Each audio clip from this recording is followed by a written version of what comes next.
Some wounds don't heal, they linger, like a faint ache in your bones that sharpens when the air turns cold.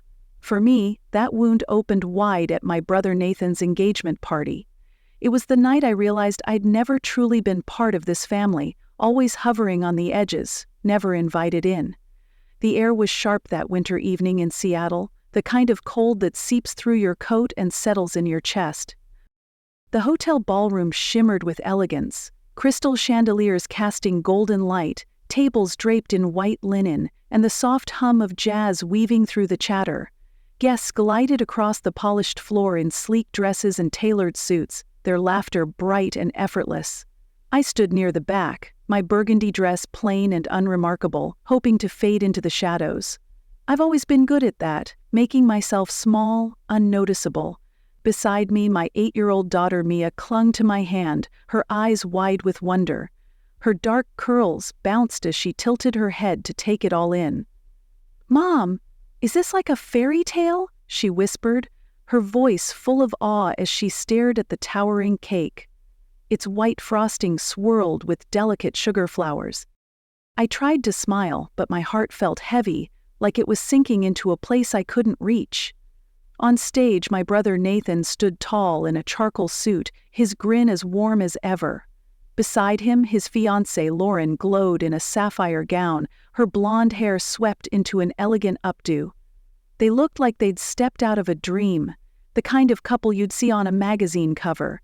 Nathan's hand rested lightly on Lauren's waist, and the room seemed to orbit around them. But when Lauren's gaze swept across the crowd and landed on me, her smile tightened, her eyes narrowing just enough to notice. It was a look I knew too well. Disapproval, cold and sharp, like a blade hidden in silk.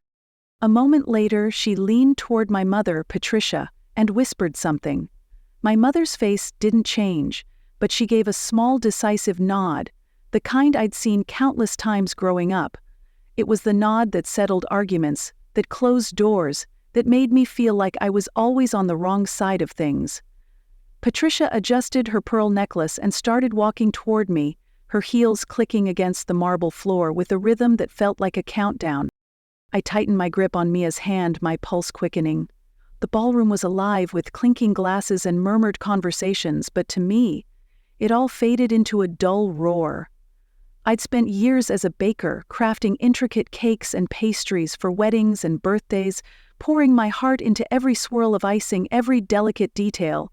Yet here, in my own family, I was invisible. No, worse. I was unwanted. Mia tugged at my sleeve, her voice pulling me back. "Mom, can we go closer to the cake? I want to see the flowers." Her excitement was so pure, so untouched by the weight I carried, that it almost hurt to hear it. I knelt down, brushing a curl from her face. "Let's stay here for now, sweetheart," I said softly, my voice steadier than I felt. She frowned, her brow furrowing in that way that meant she was thinking hard. Mia was like that, always noticing things, always piecing together the world in her own quiet way. She loved baking with me, her small hands carefully piping frosting or sprinkling edible glitter on cupcakes. It was our ritual, our safe place, where the rest of the world couldn't touch us. But tonight, even that felt fragile, like the delicate sugar flowers on Nathan's cake, beautiful but ready to crumble at the slightest touch. Patricia reached us, her posture as composed as ever, her gray dress impeccable. She'd always had a knack for looking put together, a skill honed from years running her little coffee shop before she retired. "Elise," she said, her voice low but crisp, like she was delivering a verdict. "Can we talk for a moment?" Her eyes flicked to Mia, then back to me, and I knew whatever she was about to say wouldn't be kind. I nodded, my throat tight. Mia looked up at me, her fingers still wrapped around mine, and I gave her a reassuring squeeze. "Stay right here, okay?" I said, guiding her to a nearby chair. She climbed onto it, her sparkly shoes swinging as she watched the crowd, oblivious to the storm building inside me. Patricia led me a few steps away, just out of earshot. The jazz band played on, a cheerful melody that felt like it belonged to someone else's life. "Elise," she began, her tone clipped. Lawrence asked that you keep your distance from the stage tonight. I blinked, the words hitting like a slap. Keep my distance? I echoed, my voice barely above a whisper. She sighed, folding her arms. You know how it is. Lauren's worked hard to make this night perfect, and she's worried your presence might unsettle things. Her words were careful, polished, but they cut just the same. This is Nathan's moment. Let's not make it complicated. My chest tightened, a familiar ache spreading through me. I wanted to ask what I'd done, why my being there was a problem, but the answer was already in her eyes, cold, unyielding, the same look I'd seen since I was a girl. It was the look that said I was the odd piece, the one that never fit. I glanced back at Mia, who was now tracing imaginary patterns on the tablecloth, her face lit by the soft glow of the chandeliers. She didn't know yet how families could break you, how love could come with conditions, but the way her eyes flicked toward me, curious and searching, told me she was starting to sense something was wrong, and in that moment, I had no idea that my 8-year-old daughter was about to turn this night and our lives upside down. The ballroom pulsed with life, the jazz band's melody weaving through the clatter of champagne flutes and murmured compliments. But standing there, with my mother's words hanging between us, I felt like I was underwater, the world muffled and distant. Patricia's gaze was steady, her lips pressed into a thin line, waiting for my response. I opened my mouth, searching for something, anything to say, but all I could manage was a faint, "Why?" She tilted her head, her expression softening just enough to make me hope, for a fleeting second, that she might reconsider. "Elise," she said, her voice measured, like she was explaining something obvious to a child. "Lauren's put her heart into this night. She just wants everything to go smoothly. You understand, don't you? Nathan deserves this." The words landed like stones, each one heavier than the last. Nathan deserved this, and I, somehow, was the threat to that happiness. My fingers curled into my palms, nails digging into my skin. I wanted to ask what I'd done to make Lauren feel this way, why my presence was a risk. But deep down, I already knew. It was the same story I'd heard my whole life, that I carried misfortune, that I was the shadow, cast over every bright moment. "You mean I'm bad luck?" I said, my voice barely audible, more a statement than a question. Patricia sighed, adjusting the clasp of her bracelet, a nervous habit I'd seen since I was a girl. "Don't make this about you," she said. "It's not personal, it's just, you know how things have been. Your father's accident, your marriage falling apart. I'm not blaming you, but tonight isn't the time to tempt fate." Her words pierced me, sharp and precise, cutting through years of fragile defenses. My father's accident, my marriage, the litany of failures she always brought up, as if they defined me. I'd spent years building a small baking business, crafting cakes that brought joy to strangers' weddings and birthdays, but to my family, I was still the girl who brought ruin. I nodded, my throat too tight to speak. It was easier to agree, to shrink back into the role I'd always played, the quiet one, the one who didn't make waves. I turned to check on Mia, who was still perched on her chair, her sparkly shoes swinging as she watched the crowd. Her small hands fidgeted with the hem of her dress, but her eyes were fixed on me, sharp and searching. She was too young to understand the weight of my mother's words, but she wasn't blind. She'd seen the way Patricia's posture stiffened, the way my shoulders slumped. "Mom," she called softly, her voice cutting through the noise. "Are you okay?" I forced a smile, walking back to her and kneeling beside her chair. "I'm fine, sweetheart," I said, brushing a curl from her forehead. "Just talking to Grandma." My voice sounded hollow, even to me, but Mia didn't push.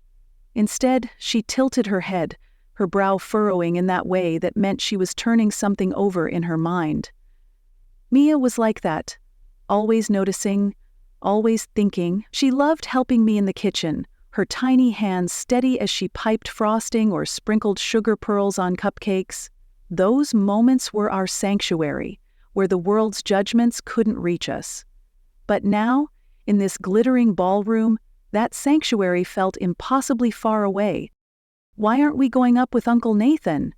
Mia asked, her voice small but insistent.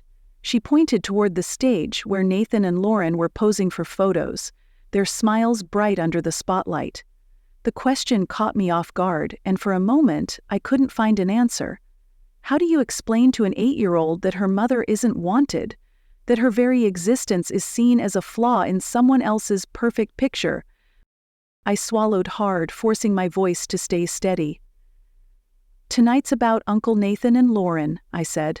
"We're here to celebrate them, so we'll stay right here, okay?" Mia frowned, her dark eyes narrowing. She didn't say anything, but the look on her face, part confusion, part defiance, sent a shiver through me. It was the same look she got when she was decorating a cake and refused to settle for anything less than perfect. I'd always loved that spark in her, that quiet determination, but now it made me nervous.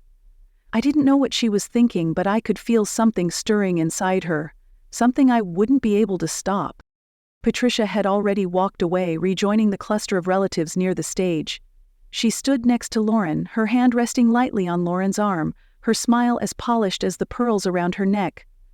Lauren glanced my way again, her expression unreadable, but the message was clear. I didn't belong. I'd spent my life trying to prove I wasn't the bad luck they thought I was, pouring my heart into every cake I baked, every moment I spent with Mia. But here, in this room full of people who should have known me best, I was still the outsider. Mia slipped her hand into mine, her fingers warm and steady. "Mom," she said, her voice barely above a whisper, "you're the best baker in the world. Why don't they see that?" Her words hit me like a wave, soft but powerful, threatening to pull me under. I wanted to tell her the truth, that some people only see what they want to, that love can be conditional even when it shouldn't be.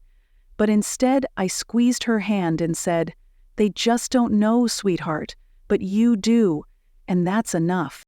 She nodded, but her eyes didn't leave the stage, where Nathan and Lauren were now raising their glasses for a toast. And in that moment, I had no idea that my little girl, with her sparkly shoes and fearless heart, was about to change everything. The ballroom's glow faded as my mother's words echoed in my mind, pulling me back to a place I'd spent years trying to forget. Mia's hand in mine anchored me to the present, but the past was never far away, always waiting to drag me under. It started when I was 12, the day my world broke apart. I can still hear the phone ringing in our small kitchen, the shrill sound cutting through the hum of the oven where I was baking with my dad. We'd spent the afternoon decorating a wedding cake for a client, my clumsy hands trying to mimic his steady piping. He'd laughed when I smudged the frosting, ruffling my hair and saying, "You'll get it, Elise. You've got an artist's heart." That was my father. Warm, patient, the one person who made me feel like I could be something more. He'd left to deliver the cake, promising to be back before dinner, but the phone rang and my mother's face went pale as she listened. When she hung up, she didn't look at me. "Your father's gone," she said, her voice flat, like she was reading from a script. A drunk driver had swerved into his lane, and just like that, he was taken from us. I was 12, too young to understand why the world felt so cruel, but old enough to feel the weight of it. That night, I didn't just lose my dad. I lost my mother too. Patricia never said I was to blame, but she didn't have to. The way her eyes changed when she looked at me, distant, guarded, said enough. I overheard her sister, my aunt, whispering in the living room a few weeks later, if he hadn't been rushing to deliver that cake Elise helped with, maybe he'd still be here.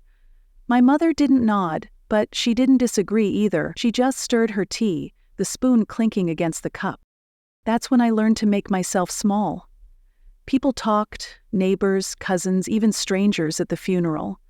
They called me unlucky, said maybe I carried some kind of curse. I didn't understand the words at first, but I felt them, heavy and sharp like stones piling up in my chest. My mother's warmth vanished, replaced by a quiet indifference.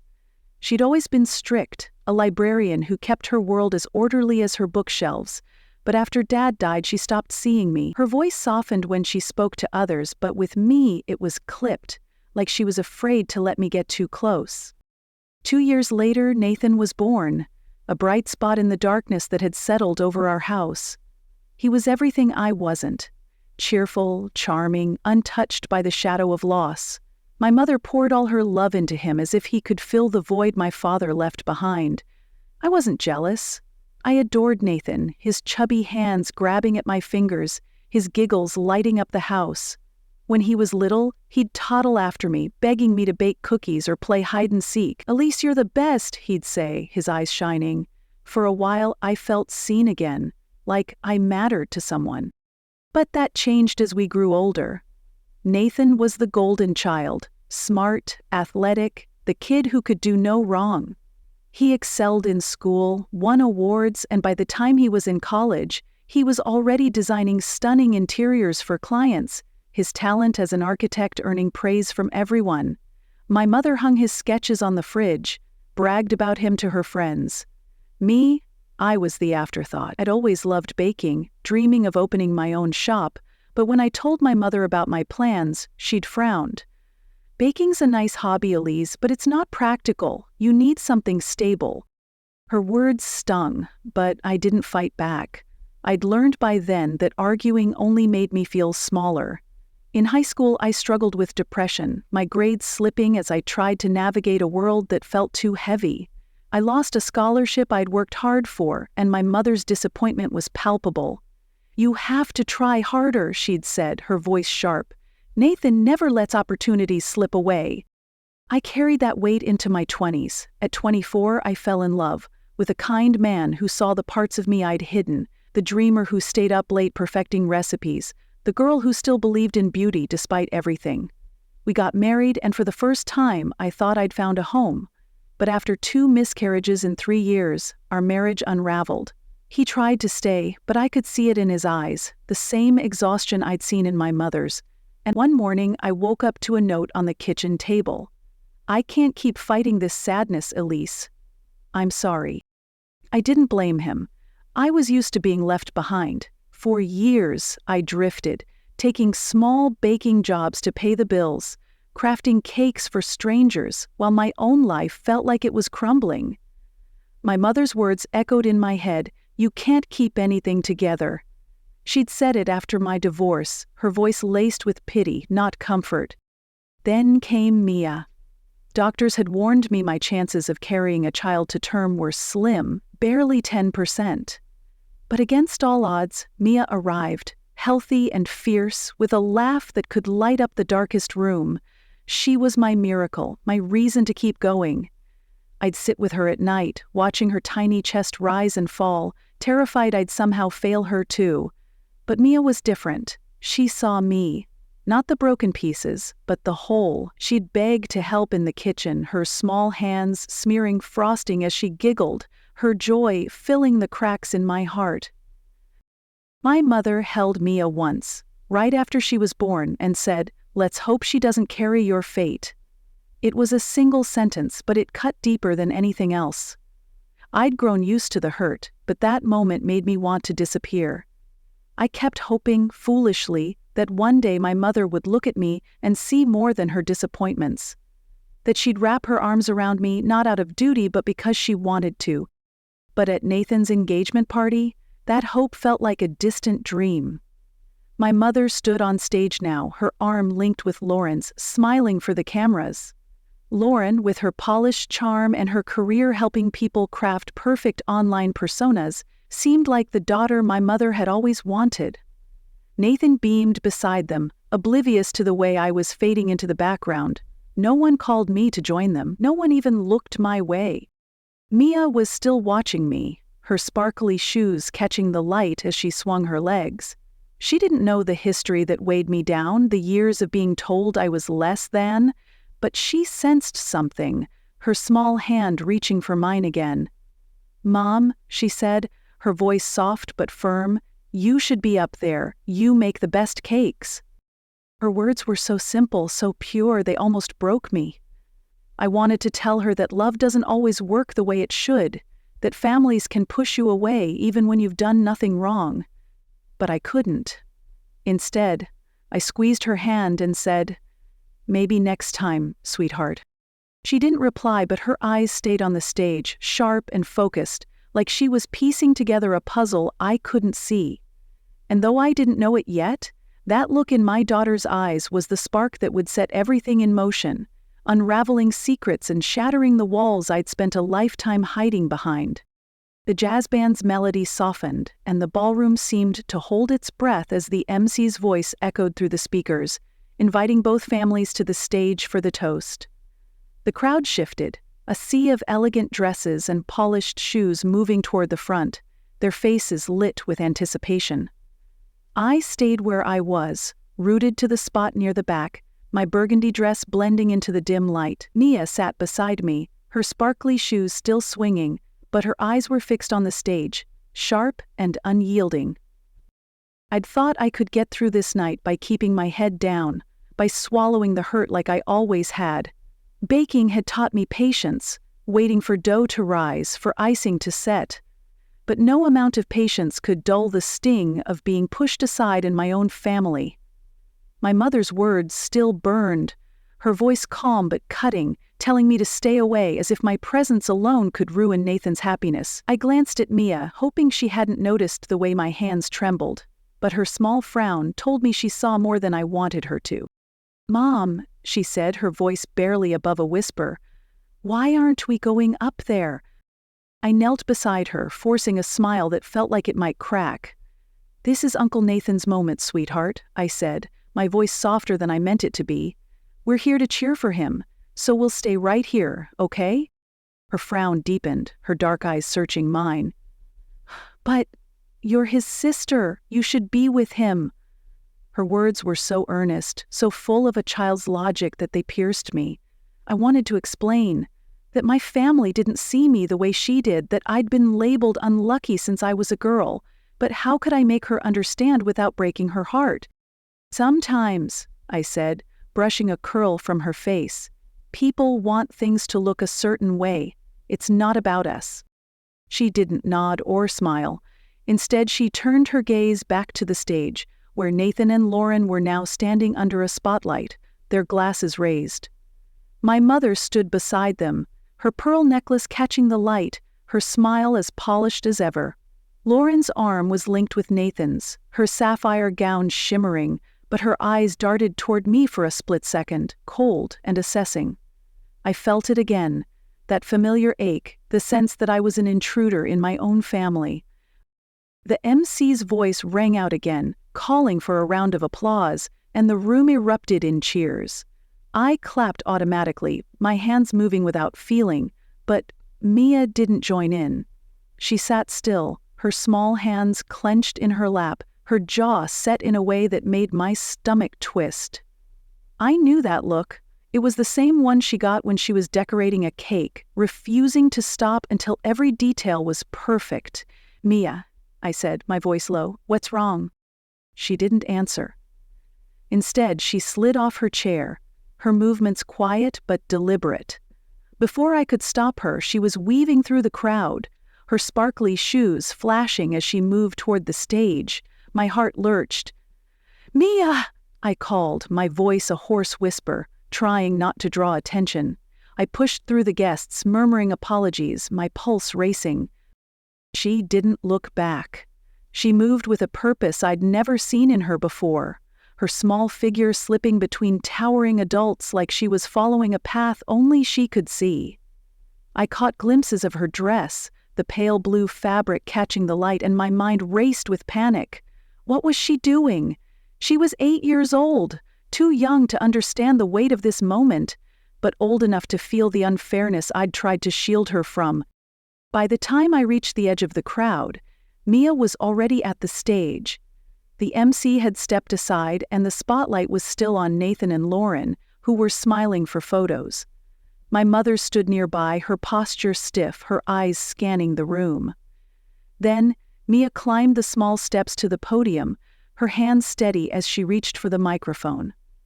My breath caught, a wave of dread washing over me. "Mia, no," I whispered, my voice lost in the hum of the crowd. Someone moved to stop her. A waiter, maybe, but hesitated, caught off guard by the calm in her eyes. She stood on her tiptoes, her small frame barely tall enough to reach the mic, and tapped it gently. The sound echoed through the ballroom, sharp and clear, cutting through the music. The band faltered, then stopped, and a hush fell over the room, every head turning toward the stage. "Excuse me," Mia said, her voice ringing out, steady and unafraid. "I want to say something." My heart pounded so hard I thought it might burst. I stood frozen, unable to move, unable to breathe. Nathan's smile faltered, his brow furrowing as he looked at Mia. Lauren's face tightened, her eyes narrowing, but she didn't move. My mother's lips parted, her hand clutching her necklace, but she stayed silent. The entire room was watching, waiting. And Mia, my 8-year-old daughter, stood alone under the spotlight, her sparkly shoes glinting like stars. "My name is Mia," she said, her voice clear, carrying to every corner of the ballroom. "And my mom Elise is the best person I know." A murmur rippled through the crowd, soft but growing. I felt eyes on me, but I couldn't look away from Mia. Her words were simple, but they hit me like a wave, threatening to pull me under. She wasn't done. "My mom makes the most beautiful cakes," she continued, her voice gaining strength. "She stays up late to make sure every flour is perfect. She teaches me how to bake. And she never gets mad, even when I spill flour everywhere. She's always there when I'm scared or sad, and she makes me feel like I can do anything." The murmurs grew louder, some guests whispering, others nodding. Nathan's expression softened, but Lauren's face was a mask, her jaw tight. My mother's eyes flickered toward me, just for a moment, but I couldn't read them. Mia turned slightly, her gaze finding Lauren, and my stomach dropped. "Miss Lauren," Mia said, her voice steady but piercing, "you shouldn't say mean things about my mom." A gasp swept through the room, sharp and collective. I felt the air shift, like the moment before a storm breaks. Lauren's smile vanished, her eyes widening. Nathan turned to her, confusion etched on his face. Mia didn't flinch. "I heard you," she said, her words cutting through the silence. "You told someone on the phone that you're only marrying Uncle Nathan because he makes good money and he's easy to lead. You said it's a smart move, not because you love him." The room seemed to tilt. Phones lifted, their tiny screens glowing as people started recording. Lauren's face flushed red, her lips trembling, but she didn't speak. Nathan took a step back, his hand dropping from hers, his expression a mix of shock and betrayal. My mother's hand fell from her necklace, her face pale, her eyes darting between Mia and Lauren. "I don't think that's nice," Mia said, her voice softer now but no less firm. "And I don't think it's true that my mom's bad luck. If anyone thinks she doesn't belong here, they're wrong. My mom's the luckiest thing in my life." She set the microphone down gently, her small hands steady, and stepped off the stage. The room was silent, the kind of quiet that feels alive, like it's holding its breath. Mia walked back toward me, her steps sure, her eyes clear and fearless. I stood there, speechless, my heart swelling with a mix of pride and disbelief. For the first time in my life, I didn't have to fight to be seen. My daughter had done it for me, in front of everyone, and nothing would ever be the same. The silence in the ballroom was deafening, a heavy, living thing that pressed against my skin. Mia's small hand found mine again, her fingers warm and steady, grounding me as the weight of her words hung in the air. The microphone still hummed faintly on the podium, its echo fading, but the impact of what she'd said rippled through the room like a stone dropped in still water. Every eye was on the stage, where Nathan, Lauren, and my mother stood frozen, caught in the spotlight's unforgiving glow. Lauren's face was a mask of shock, her lips parted, her sapphire gown suddenly too bright against her flushed cheeks. She opened her mouth, then closed it, her eyes darting to the crowd as if searching for an escape. Nathan stared at her, his hand still hovering where it had slipped from hers, his expression a mix of confusion and something darker. Betrayal maybe, or the slow unraveling of trust. My mother's hand clutched her pearl necklace, her knuckles white, her face pale as she looked from Mia to Lauren, then to me. For the first time in years, her eyes met mine, and there was no blame in them. Just a flicker of something I couldn't name. The crowd murmured, a low buzz growing louder as guests whispered to each other, their phones still raised, capturing every second. I felt their stares, but I couldn't move. Couldn't breathe. Mia stood beside me, her sparkly shoes glinting, her small chest rising and falling with steady breaths. She wasn't scared. She wasn't shaken. She'd said what she needed to, and now she was waiting, her hand in mine like a lifeline. On stage, Nathan's voice broke the silence, low but firm. "Is it true?" he asked, turning to Lauren. His words were quiet, but they carried, slicing through the murmurs. Lauren blinked, her composure cracking as she forced a smile, her hands fluttering to smooth her dress. "Nathan, it's not what you think," she said, her voice high and brittle, the polished charm of her branding expertise faltering. "It was just a silly conversation taken out of context. You know how kids exaggerate." Mia's grip tightened on my hand, her jaw setting in that stubborn way I knew so well. I wanted to pull her close, to shield her from Lauren's dismissal, but she stood tall, unfazed. Nathan's eyes narrowed, his face hardening. "She's 8, he said, his voice sharper now. "She doesn't lie. Is it true or not?" Lauren's smile vanished, her hands dropping to her sides. She glanced at my mother, as if expecting her to step in, but Patricia stayed silent, her lips pressed tight, her gaze fixed somewhere in the distance. The room seemed to lean in, waiting for Lauren's answer, but she crossed her arms instead, her voice taking on a defensive edge. "I was joking, Nathan. People say things they don't mean. You're really going to believe a child over me?" It was the wrong thing to say. Nathan's expression darkened, his shoulders tensing. He reached for the engagement ring on his finger, his movement slow but deliberate, and slid it off. The small gesture felt seismic, like the ground shifting beneath us. Lauren's eyes widened, her voice rising. "Nathan, are you serious? You're throwing this away over something a kid said?" "No," he said, his voice steady now, cutting through her protests. "I'm throwing it away because I've spent too long letting other people tell me what to feel, and tonight an 8-year-old showed me what I've been too blind to see." He turned away from her, his gaze finding me in the crowd. My breath caught as he stepped off the stage, ignoring Lauren's frantic calls. The crowd parted, their whispers growing louder, but Nathan didn't hesitate. He walked straight toward me, his eyes red but resolute. My mother moved to intercept him, her voice low and urgent. "Nathan, don't do this. You're upset, let's talk." But he brushed past her like she was nothing more than a shadow. When he reached me, he stopped, his shoulders slumping as if a weight had finally lifted. "Elise," he said, his voice thick with emotion, using my name in a way that felt like a homecoming.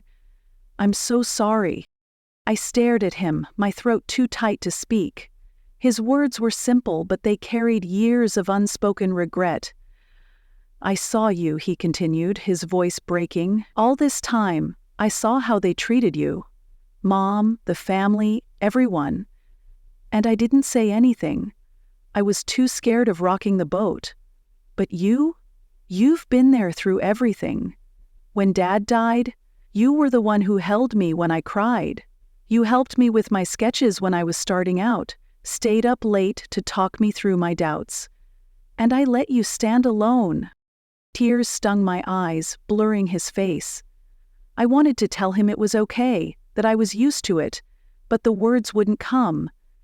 Mia looked up at him, her eyes bright, and Nathan knelt down, his voice soft. "Thank you, Mia," he said.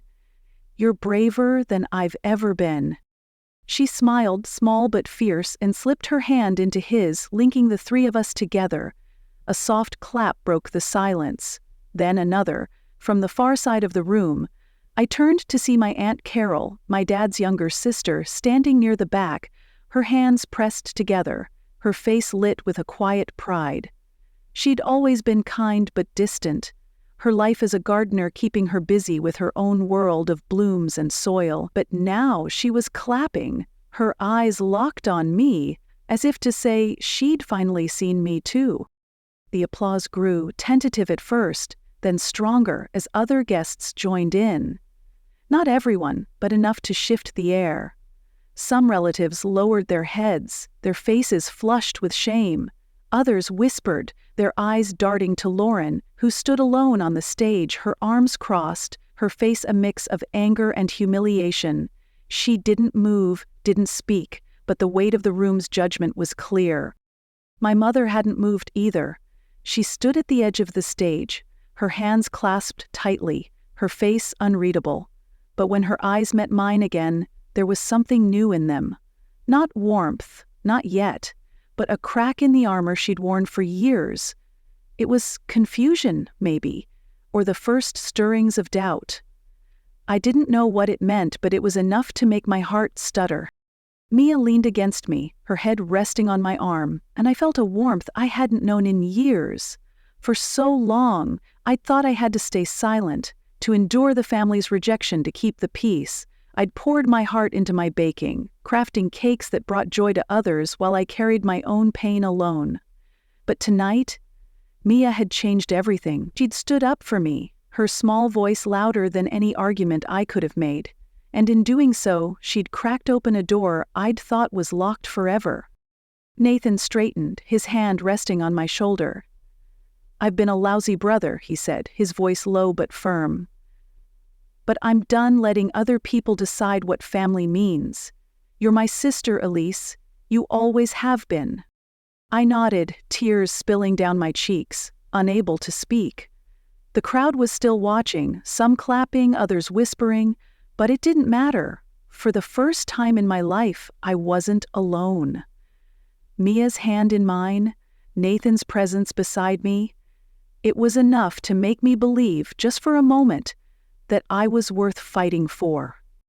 And though I didn't know it yet, the ripples of this night were far from over, carrying us toward a future I'd never dared to imagine. The ballroom's lights seemed softer now, the jazz band's melody fading into a gentle hum as the crowd dispersed, their whispers trailing behind them. Mia's hand stayed in mine, her small fingers a quiet reminder that I wasn't alone anymore. Nathan stood beside us, his presence steady, his apology still ringing in my ears. The weight of the night pressed against me, but it wasn't heavy. It was warm, like the first rays of sun after a long winter. For years I'd carried the label of bad luck, letting it shape me, but tonight, my 8-year-old daughter had rewritten that story.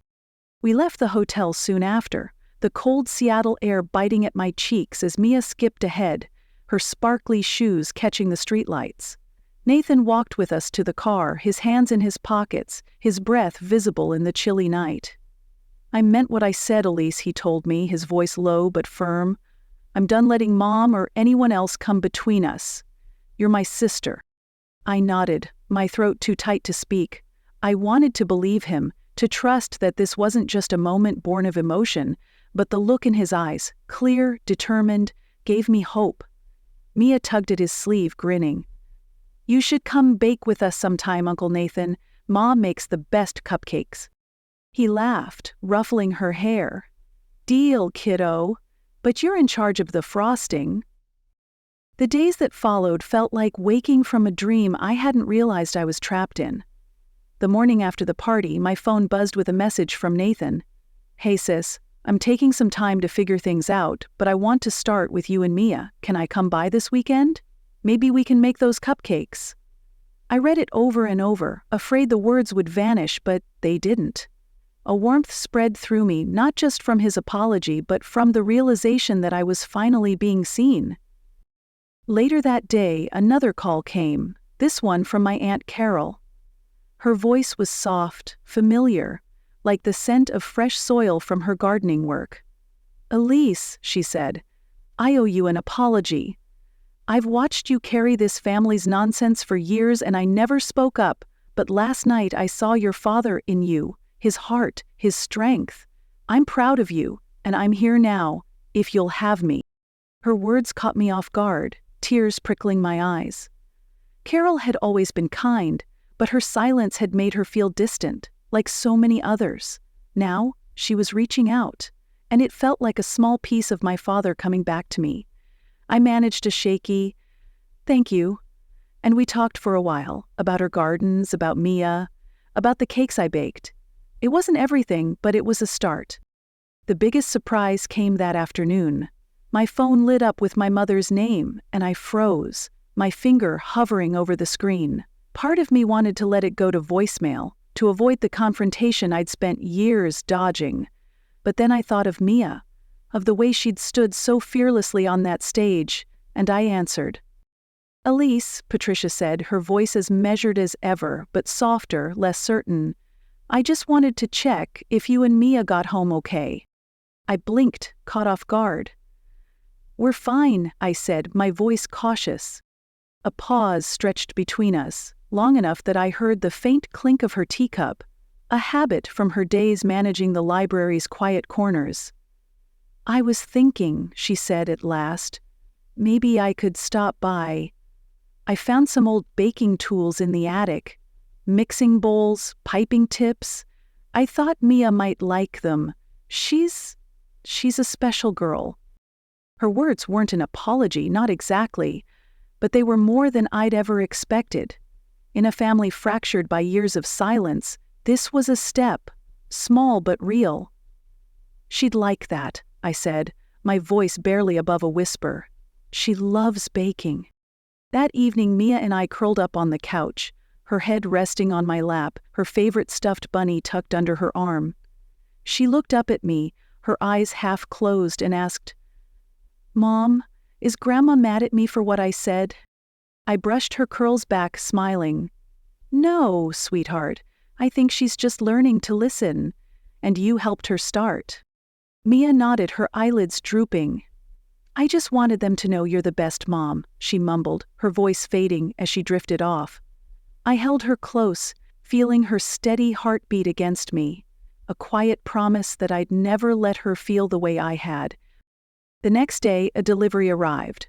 A small bouquet of wildflowers, no sender's name, just a handwritten note. "For the woman who was told she didn't belong, your light shines brighter than you know." I didn't know who sent it, but it didn't matter. It was a reminder that the walls I'd lived behind were crumbling. That night, after Mia was asleep, I sat at my kitchen table, the scent of vanilla and sugar still lingering from our latest baking session. I opened my laptop and started writing not a recipe, not a client order, but the first pages of a book. It was about women like me, women labeled as less than, who found their voices and rebuilt their lives. I wrote about baking, about the way a perfect cake could hold love and pain in every layer, about the courage it took to keep creating when the world told you to stop. I used to think silence was my only choice, a way to survive a family that saw me as a curse. I'd let their words define me, believing I was the problem, the bad luck they whispered about. But Mia, with her sparkly shoes and fearless heart, showed me I'd been wrong. I wasn't unlucky. I was the first in our family to break the cycle, to refuse to let pain fester in silence. Nathan's message came again a few days later. "I'm thinking of visiting soon. Maybe we can start over, you, me, and Mia." And then another from my mother. "If you're free, I'd like to come by, just to sit with you if that's okay." I didn't reply right away, not out of anger, but because I needed to know I'd meet them as myself, whole, unbroken, no longer apologizing for who I was. I closed my laptop and looked at Mia, asleep in her room, her face peaceful. "You changed everything, sweetheart," I whispered, knowing she couldn't hear me. And as I stepped onto the balcony, the city lights flickering below, I felt it. A freedom I'd never known, a certainty that I deserved to be loved, not in spite of who I was, but because of it.